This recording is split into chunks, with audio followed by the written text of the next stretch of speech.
लड्डू गोपाल आए ससुराल। अरे अरे अभिजीत, कहाँ बड़ी हड़बड़ी में लग रहे हो? कोई बात है क्या? अरे यार, बहुत दिनों से एक काम में फंसा हुआ हूँ, वही क्लियर करने जा रहा हूँ। ओहो भाई, बहुत बुरा हुआ। अरे भाई, इतना भी कुछ नहीं हुआ है। अच्छा, बहुत दिनों से काम अटका है।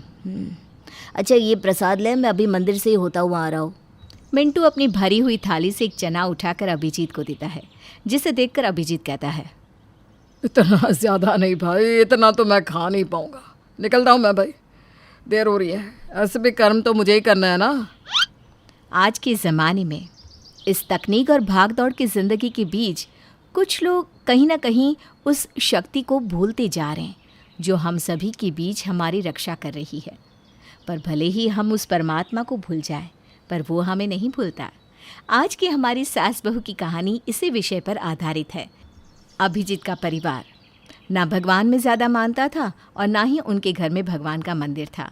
वो लोग तो ऐसे थे कि खाना पीना सोना और अपना काम करना। अभिजीत अपनी साइट पर पहुंचता है। साइट से वो अपनी गर्लफ्रेंड संजना को फ़ोन करता है। काम हो गया क्या अभिजीत? 15 दिन से तो काम हो ही रहा है। ओह, आई एम सॉरी अभिजीत। मैं टूट रहा हूँ यार, आज फिर इस साइट के काम में फंस गया। 15 दिनों से इस चक्कर में दौड़ भाग कर रहा हूँ, परेशान हो गया हूँ मैं। ऐसे टूटने से नहीं चलेगा अभिजीत, मैं हूँ ना, सब ठीक हो जाएगा। और तुम्हें अभी ज़्यादा टेंशन है तो हम शादी पोस्टपोन कर देते हैं, वो सब बाद में हो जाएगा। पहले तुम अपना काम कर लो। इतनी बर्बादी के बाद ये बर्बादी बाकी थी। मेरा मतलब है कि कहाँ 1 महीने बाद हमारी शादी है और मैं शादी की तैयारी में ना लगकर तुम्हें टेंशन दिए जा रहा हूँ। सॉरी यार, तुम टेंशन मत लेना।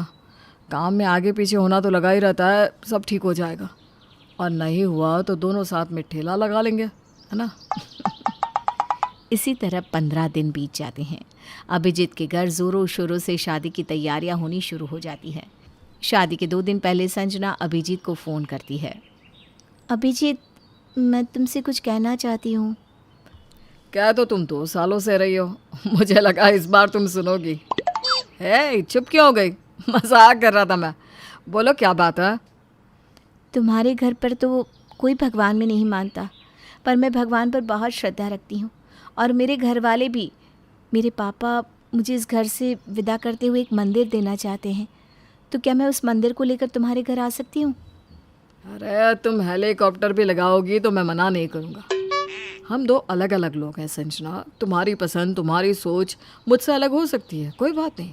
तुम्हें जो ठीक लगे वो करो, मुझे कोई दिक्कत नहीं। अब अगर एक बाप अपनी बेटी को विदा करते हुए कुछ देना चाहता है तो मैं उन्हें मना कैसे कर सकता हूँ। और इसी बात पर संजना के मन का डर खत्म हो जाता है। अभिजीत और संजना की शादी हो जाती है। गृह प्रवेश में संजना अपने हाथ में लड्डू गोपाल जी को लेती हुई ही गृह प्रवेश करती है और साथ ही भगवान का एक छोटा सा मंदिर भी लेकर आती है। भैया, इस मंदिर को ईशान कोण में स्थापित कर दीजिए। बेटा, ये क्या है? पापा जी, मैं घर में मंदिर लाना चाहती थी मेरे कान्हा जी के रहने के लिए। मैं अपने कान्हा को खिलाए बिना कभी नहीं खाती। अब इतनी जानकारी तो हम लोगों को है नहीं, क्योंकि हमारे घर में तो मंदिर नहीं है। पर तुम ही देख लो, कौन सा कोण ईशान कोण होता है। मुझे तो पूरा पश्चिम उत्तर दक्षिण ही पता है। और उस जगह को खाली करवा कर वहाँ अपना मंदिर भी स्थापित कर लेना। हम तो मानते हैं कि भगवान हर जगह है, तुम में है, हम में है और सबसे ऊपर हमारे कर्मों में है। फिर पूजा पाठ की क्या ही दरकार। इसीलिए मैंने अपने बच्चों को कहा कि भाई अपना काम करो और समय इधर उधर बर्बाद मत करो। पर अगर तू पूजा करना चाहती है तो हम तुझे रोकेंगे नहीं बेटा। संजना बड़े ही अच्छे तरीके से अपने ससुराल को संभाल लेती है। सुबह 4 बजे उठ जाती ताकि सारी तैयारी करके समय पर अपने लड्डू गोपाल को भोग लगा सके।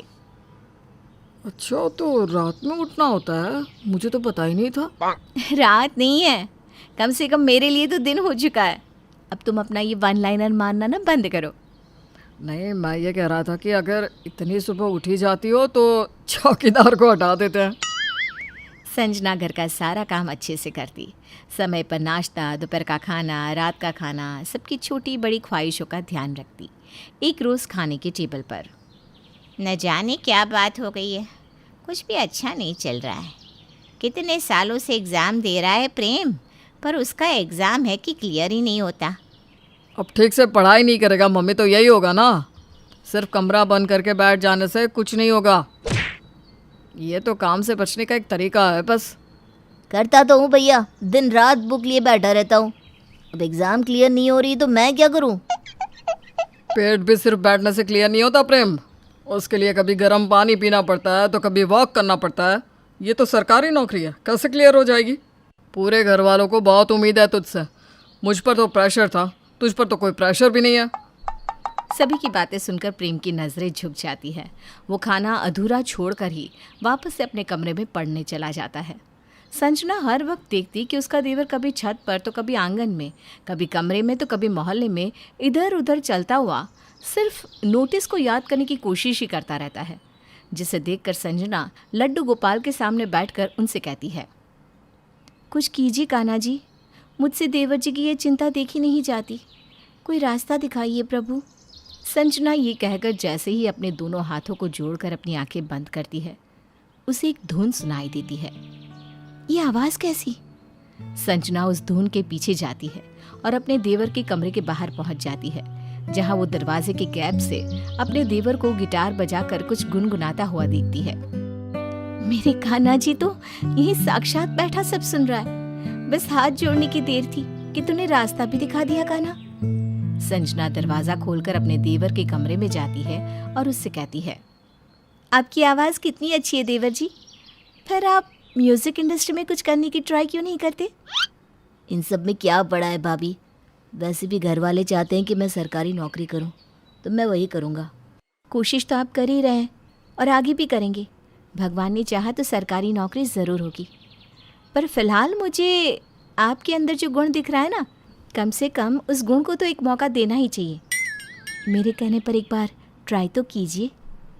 मैं ये सरकारी नौकरी की तैयारी छोड़ूंगा नहीं, पर आप कहती हैं तो कोशिश करता हूँ। मेरे दोस्तों का एक बैंड है, कई दिनों से वो लोग मुझे उस बैंड में शामिल होने के लिए कह रहे थे, तो उनके साथ एक कॉन्सर्ट करके देख लेता हूँ, कौन सा मेरी किस्मत का ताला खुलने वाला है। अब रास्ता कान्हा ने दिखाया है तो ताला तो खुलना ही है देवर जी। अपनी भाभी की बात मानकर प्रेम अपने दोस्तों के साथ खुद के पैसे लगाकर एक 5 स्टार रेस्टोरेंट में एक गाने का परफॉर्मेंस करता है, जिस परफॉर्मेंस से रेस्टोरेंट में गेस्ट की इतनी भीड़ बढ़ जाती है कि वो लोग प्रेम के बैंड को हायर कर लेते हैं। Prem, this is your first cheque of 2 lakh rupees. Thanks a lot sir. अपने हाथ में 2 लाख का चेक देखकर मन ही मन प्रेम कृष्ण कन्हैया को नमन करता है। ये तो बस शुरुआत थी, आगे आगे देखिए कि किस तरह कृष्ण कन्हैया संजना के पूरे घर को अपने करीब ले आते हैं।